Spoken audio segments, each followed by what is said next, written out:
Isang payat at maputlang binata na may maitim na bilog sa ilalim ng mga mata ang nakahilig sa kalawang na bench sa tapat ng presinto. Hawak-hawak niya ang isang tasa ng kape, hindi yung murang artipisyal na kape na karaniwan sa mga tulad niyang taga-slum, kundi ang tunay na klase. Ang plant-based na kape na ito, na karaniwang para lamang sa mga mayayamang mamamayan, ay halos maubos ang ipon niya. Pero sa araw na ito, pinili ni Sonny na magpakasasa. Pagkatapos ng lahat, malapit nang magwakas ang kanyang buhay. Habang ninanamnam ang init ng mamahaling inumin, itinaas niya ang tasa at sininghot ang amoy. Pagkatapos, marahan siyang humigop at biglang namarisan. Arf! Ang pait! Nakatitig siya sa tasa ng may panghihinayang, bago pinilit ang sariling uminom ulit. Mapapait man, siguradong sulit ang pera niya, kahit ang panlasa niya ang magdusa. Sana bumili na lang ako ng totoong karne. Sinong mag-aakalang ganito kasarap ang tunay na kape? Pero siguro, kahit papaano, hindi ako aantukin. Tumitig siya sa malayo, halos naghihilik, bago hinampas ang sarili sa mukha para magising. Liray, sayang ang pera. Umutal-utal na nagmumura, inubos ni Sonny ang kape at tumayo. Mga mayayamang nagmamadaling papasok sa trabaho ang dumadaan sa parke, titig sa kanyang mumurahing damit, pagkapayat, at pagkamalungkot. Kitang-kita na hindi siya kabilang sa lugar na ito. At ang tatangkad nila. May bahid ng inggit, itinapon niya ang tasa sa basurahan. Yan siguro ang epekto ng 3 beses na pagkain sa isang araw. Natalisod ang tasa sa basurahan at nahulog sa lupa. Ipinungot ni Sonny ang mga mata, kinuha ito, at maingat na inilagay sa loob. Pagkatapos, mumisi siya at tumawid papasok sa presinto. Sa loob, isang pagod na pulis ang sumulyap sa kanya at kumunot ang noo. Nawawala ka ba, bata? Tiningnan ni Sonny ang paligid, mga plakang bakal sa pader, mga nakatagong turret sa kisam. Parehong gulo at baho ang presinto kahit saan. Hoy! Ikaw! Umubo si Sonny. Hindi. Kinamot ang batok, dagdag niya. Ayon sa 2 espesyal na direktiba, narito ako para isuko ang sarili bilang tagapagdala ng salamangka ng bangungot. Biglang nagbago ang ekspresyon ng pulis mula sa inis tungo sa pag-aalala. Tiningnan si Sonny mula ulo hanggang paa. Sigurado ka bang nahawaan ka? Kailan nagsimula ang mga sintomas? Kumibit siya. 1 linggo na? Pumutla ang pulis. AI. Mabilis niyang pinindot ang buton sa terminal at sumigaw. Attention! Code Black sa lobby. Ulitin. Code Black. Unang lumitaw ang salamangka ng bangungot ilang dekada na ang nakalipas. Noon, unti-unting bumabangon ang mundo mula sa mga natural na kalamidad at digmaan sa likas yaman. Noong una, ang bagong sakit na nagdudulot ng labis na pagkapagod at antok ay hindi binigyan ng pansin. Pero nang ang mga tao ay nagsimulang hindi na magising mula sa tuloy-tuloy na pagkakatulog, nagpanik ang mga gobyerno. Ngunit huli na ang lahat, kahit naagapan, walang magagawa. Nang ang mga nahawa ay namatay sa kanilang pagtulog, at ang kanilang mga bangkay ay naging halimaw, walang nakahanda. Mabilis na ginulo ng mga nilalang ng bangungot ang militar, at nagdulot ng kaguluhan sa buong mundo. Walang nakakaalam kung ano ang salamangka, o paano ito labanan. Sa huli, ang mga nagising, ang mga nakaligtas sa unang pagsubok ng salamangka, ang nagpanumbalik ng kapayapaan. Gamit ang kanilang mahiwagang kakayahang natamo sa bangungot, itinayo nila ang bagong sistema. Siyempre, ito ay unang hamon lamang. Pero para kay Sonny, wala itong kinalaman sa kanya, hanggang noong mga nakaraang araw, nang simulan niyang hindi mapanatiling bukas ang mga mata. Para sa karaniwang tao, ang mahawa ng salamangka ay parehong panganib at oportunidad. Itinuturo sa mga bata ang survival skills sa eskwela, sakaling mahawa. Ang mayayamang pamilya ay kumukuha ng pribadong guro para turuan ang mga anak ng martial arts. Ang mga mula sa angkan ng mga nagising ay may akses sa makapangyarihang mga alaala at mga etyo sa kanilang unang pagtungo sa dream realm. Kapag mayaman ang pamilya mo, mas mataas ang tsansa mong mabuhay at maging isa sa mga nagising. Pero para kay Sonny, na walang pamilya at halos puro paghahanap ng pagkain ang inatupag imbis na mag-aral, ang mahawa ng salamangka ay walang ibang kahulugan kundi kamatayan. Makalipas ang ilang minuto, hinihikab na si Sonny habang nagkakadena ang mga pulis. Maingat siyang ikinulong sa isang malaking upuan na parang halo ng hospital bed at instrumento ng pagpapahirap.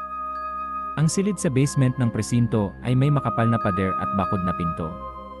Nakatayo ang mga pulis sa gilid, hawak ang mga rifle at may mabibigat na mukha. Wala siyang pakialam sa kanila. Ang iniisip niya lang, gusto na niyang matulog. Biglang bumukas ang pinto at pumasok ang isang pulis na may puting buhok. Mukha siyang veterano at may mga matang nakakikilabot. Matapos tignan ang mga posas, tiningnan niya ang relo at tumingin kay Sonny. Ano nang pangalan mo? Kumindat-kindat si Sonny, nagpipilit mag-focus. Sunless. Kumulot ang noo ng pulis. Sunless. Kakaiba. Sinubukan niyang kumibit pero hindi makagalaw. Ano nang kakaiba diyan? Buti nga may pangalan ako. Sa labas ng lungsod, maraming walang pangalan. Pagkatapos humikab, dagdag niya. Kasi ipinanganak ako noong solar eclipse. Makata ang nanay ko. Kaya Sunless ang pangalan niya at ang kapatid niyang babae ay Rain noon bago sila maghiwalay. Hindi niya alam kung malikhain o tamad lang ang nanay niya. Umungol ang pulis. Gusto mong tawagan ang pamilya mo? Yumiling si Sonny. Wala na. Sayang ang oras. Sandaling nagdilim ang mukha ng pulis. Tama, Sunless. Gaano katagal mo kaya pigilan ang tulog? Hindi matagal. Bumuntong hininga ang pulis. Wala na tayong oras para sa proseso. Subukan mong pigilan at makinig kang mabuti. Naiintindihan mo? Hindi naghintay ng sagot, nagpatuloy siya. Gaano mo kakilala ang salamangka ng bangungot? Tiningnan siya ni Sonny nang walang malay. Pareho lang ng lahat? Sino ba ang hindi nakakaalam? Hindi yung palabas o propaganda. Ang totoo, ano nang alam mo? Mahirap sagutin. Hindi ba papasok lang ako sa dream realm, papatay ng ilang halimaw para makumpleto ang unang bangungot, tatanggap ng kapangyarihan, at magiging isa sa mga nagising? Umiling ang pulis. Makinig ka. Kapag nakatulog ka na, mapupunta ka sa iyong unang bangungot. Mga pagsubok ng salamangka ang mga bangungot na ito. Makakasalubong mo ang mga halimaw pero pati mga tao. Tandaan, hindi sila totoo. Mga ilusyon lamang para subukin ka. Paano mo nalaman? Tiningnan lang siya ng pulis. Ibig kong sabihin, walang nakakaalam kung paano gumagana ang salamangka, di ba? So paano mo nasabi na hindi sila totoo? Baka kailanganin mo silang patayin. Kaya isipin mo na lang ng mga ilusyon. Nagpatuloy ang pulis. Malaki ang papel ng swerte sa unang bangungot. Sa pangkalahatan, hindi naman ito labis na mahirap. Ang sitwasyon, mga kagamitan, at mga halimaw ay naayon sa kakayahan mo. Pagsubok ito, hindi pagpatay. Medyo dehado ka dahil sa kalagayan mo. Pero matitibay ang mga tagalabas. Huwag kang susuko. Yuha! Lalong inaantok si Sonny. Hirap na siyang makisabay. Tungkol sa mga kapangyarihan na sinasabi mo. Matatanggap mo talaga iyon kung makakaligtas ka. Kung anong uri, depende sa iyong likas na kakayahan at mga ginawa mo sa pagsubok. Pero may makukuha ka kaagad di. Palayong ng palayo ang boses ng pulis. Parang nangungunyapit na ang mga mata ni Sonny. Tandaan, unang gawin mo sa bangungot ay tignan ang iyong mga attribute at aspect. Kung combat-oriented ang aspect mo, tulad ng swordsman o archer, mas madali. Kung may physical attribute, mas mabuti. Karamihan ay combat aspects, kaya mataas ang tsansa. Nagdilim na ang silid. Kung swertehin ka at utility o sorcery ang aspect mo, mag-isip ka ng paraan. Walang useless na aspect. Halos. Basta gawin mo lahat para mabuhay. Kapag namatay ka, magbubukas ang daan para sa isang nilalang ng bangungot na pumasok sa mundo. Kaming mga pulis ang makikipaglaban. Kaya pakiusap, huwag kang mamatay, Sunless. Medyo nangilid ang luha ni Sonny sa huling pahayag. O kaya, huwag kang mamatay kaagad. Mga ilang oras bago makarating dito ang mga nagising. Ayaw namin kaming makipagbakbakan. Ano daw? At doon, tuluyan nang nalugmok si Sonny sa pagkakatulog. Nagdilim ang lahat. At sa kadiliman, isang pamilyar na tinig ang umalingaw-ngaw. Aspirante! Maligayang pagdating sa salamangka ng bangungot. Maghanda ka para sa iyong unang pagsubok. Nanaginip si Sonny ng isang bundok. Tulis-tulis at nag-iisa, ito ay nakatataas sa lahat ng mga bundok sa kabundukan, na parang pumutol sa langit. Ang nagniningning na buwan ay nagbabalat sa mga dalisdis nito ng kalansing na maputlang liwanag. Sa isang bahagi ng bundok, may bakas ng isang sinaunang daan na nakakapit sa mga bato. Makikita ang mga luma at gasgas na batong pantapal sa ilalim ng nyebe. Sa kanan ng daan, isang matarik na bangin ang nakatindig na parang pader. Sa kaliwa, isang tahimik na dagat ng dilim ang sumasalubong sa sinumang mahulog. Umihip ang malalakas na hangin na parang naggangalit sa pagkabigo. Biglang lumubog ang buwan. Sumikat ang araw mula sa kanluran, dumaan sa langit, at naglaho sa silangan. Ang mga nilapay na nyebe ay umakyat pabalik sa mga ulap. Naunawaan ni Sonny na nakikita niya ang pagbabaliktad ng daloy ng panahon. Sa isang iglap, daan-daang taon ang lumipas. Ang nyebe ay umurong at lumitaw ang sinaunang daan. Nangangatal si Sonny nang makita niya ang mga buto ng tao na nakakalat. Sandali, ang mga buto ay naglaho, at sa halip ay lumitaw ang isang karaban ng mga alipin na paurong na bumababa sa bundok, kalakip ang inay ng mga kadena.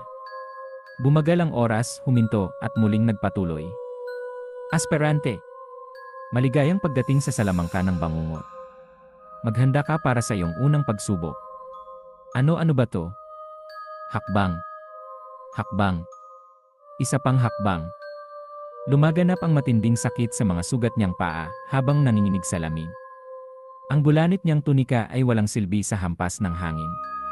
Ang mga pulso niya ang pinakamasahol, pilit na pinapasan ang bakal na posas, bawat kibot ay nagdudulot ng hapdi. Anong klaseng sitwasyon to? Tumingala si Sonny at nakita ang mahabang kadena sa daan, na may 10-10 aliping luray ang katauhan. Sa unahan niya, isang lalaking malapad ang balikat at duguan ang likod ang maingat na humihakbang. Sa likuran naman, isang lalaking kimi ang mata ay patuloy na nagmumura sa wikang hindi niya kilala pero nauunawaan. Paminsan-minsan, dumaraan ang mga nakakabayong kawal na nakasandata, titig na nagbabanta. Maliwanag, malala ang kalagayan niya. Mas gulat si Sonny kaysa takot.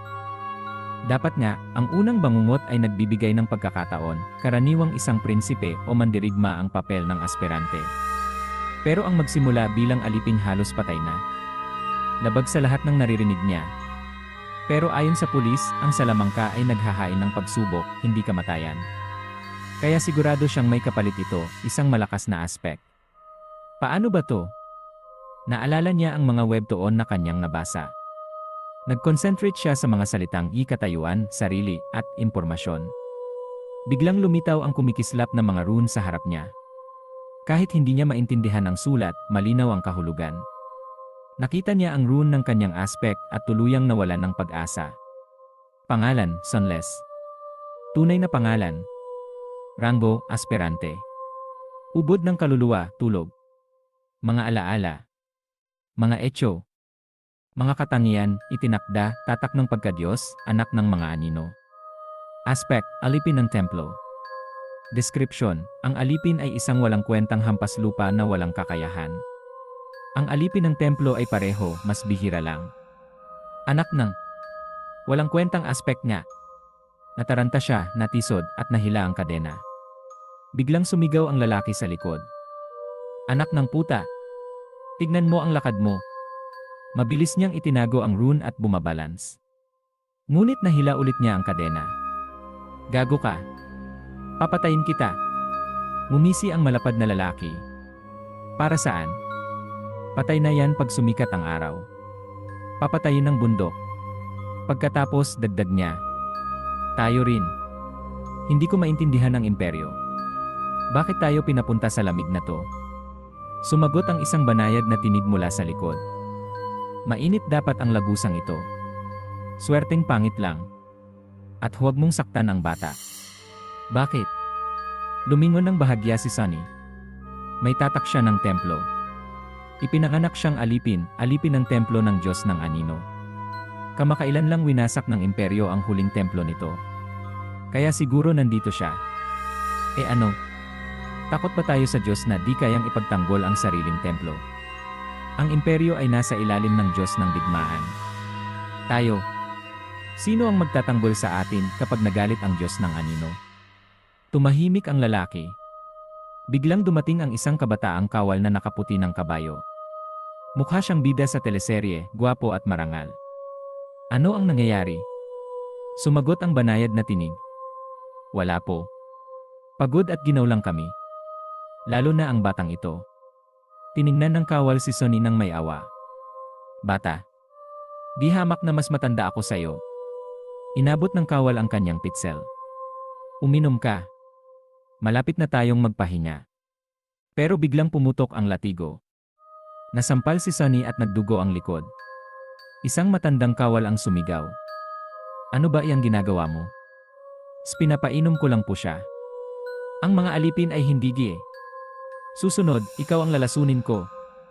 Lumayo ang matanda, naggangalit. Habang pinipigil ang galit, bulong ni Sonny. Una kitang papatayin. Tumingin siya sa kabataang kawal na nakayuko. Ikaw naman, pangalawa. Makalipas ang ilang minuto, nanatiling malamig ang kalooban ni Sonny. Ngunit nagpasya siyang huminga ng malalim, sinisikap tangkilikin ang sariwang hangin. Sa totoo lang, bihira siyang makahinga ng ganito sa tunay na mundo, palaging may alikabok at mabahong amoy sa labas ng lungsod. Kahit sa mga lugar na may advanced na air filtration system, parang kulob pa rin ang hangin. Tanging ang mayayaman lamang ang nakakaranas ng malinis na hangin. Ngunit ngayon, parang pangalawang henerasyong chaebol siya sa dami ng malinis na hangin na kanyang nilalanghap. Talagang may benepisyo rin ang pagiging hinirang ng salamangka. Sana lang wala ang matinding lamig, mga sugat sa paa, at hapdi sa pulso't likod. Unti-unting umakyat ang karaban sa bundok, habang maraming alipin ang bumabagsak sa pagod. Ang mga hindi na makalakad ay inaalis sa kadena at itinatapon sa bangin. Tinitigan ni Sonny ang mga ito nang may bahagyang habag. Kawawang mga kaluluwa. Magpahinga kayo sa kapayapaan. Sa kabila ng lahat, masigla pa rin siya. Medyo kakaiba ang magkaroon ng magandang pakiramdam sa gitna ng delubyong ito, pero nagpapasalamat siyang nakapaghanda siya. Noong unang lumitaw ang sintomas ng salamangka, hindi niya matanggap ang kanyang sitwasyon. Ang mamatay bago magjampe. Hindi basta-basta. Pero ilang araw lang ang nagdaan bago niya ito tanggapin. Matapos bisitahin ang puno kung saan nakaukit ang pangalan ng kanyang mga magulang at idinagdag ang pangalan niya, bigla siyang naging panatag. Wala na siyang dapat problemahin, pera, pagkain, o kinabukasan. Kaya ang maging alipin at unti-unting mamatay sa lamig ay hindi na nakakagulat. Alam niyang hindi lamig ang papatay sa kanya, nakita na niya ang mga buto sa daan.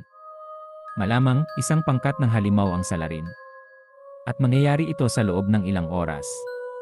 Kaya may pag-asa pa siya. Tinignan niya muli ang kanyang katayuan. Noong una, galit siya sa kanyang aspect, kaya hindi niya masyadong pinansin ang mga attribute. Itinakda, mahigpit na nakatali sa iyo ang tadhana. Parehong swerte at malas ay madalas dumating. May mga pinagpala, may mga sinumpa. Pero bihira ang pareho. Tatak ng pagka-Diyos, may bahid kang banal, parang minsang hinipo ng isang Diyos. Anak ng mga anino, kilala ka ng mga anino bilang kapamilya. Kaya pala. Naintindihan niyang ang itinakda ang dahilan ng kanyang malas, tulad ng pagkakaroon ng useless na aspect. Ang tatak ng pagka-Diyos ay walang silbi sa kasalukuyan. Pero nang dumilim, nagulat siya, kayang-kaya niyang makakita sa dilim. Tumigil ang karaban. Maghanda. Huminto ang mga alipin at nagkumpulan sa gitna ng kampo. Ang malalakas ay lumapit sa apoy, samantalang ang mahihina tulad ni Sonny ay naiwan sa gilid. Parehong nakakadena pa rin. Putang inang imperyo. Bulong ng malapad na alipin. Habang namimigay ng tubig at tinapay ang mga kawal, napansin ni Sonny ang mga pulang berry sa gilid ng daan. May aliping gustong kumain nito, pero binabalaan ng isang edukadong alipin. Ang mga ito ay bloodband. Lason yan. Tumutubo sa mga lugar na may dumanak na dugo. Pero biglang may narinig na malakas na dagundong sa itaas. At sa susunod na sandali, may malaking bagay na bumagsak mula sa kalangitan.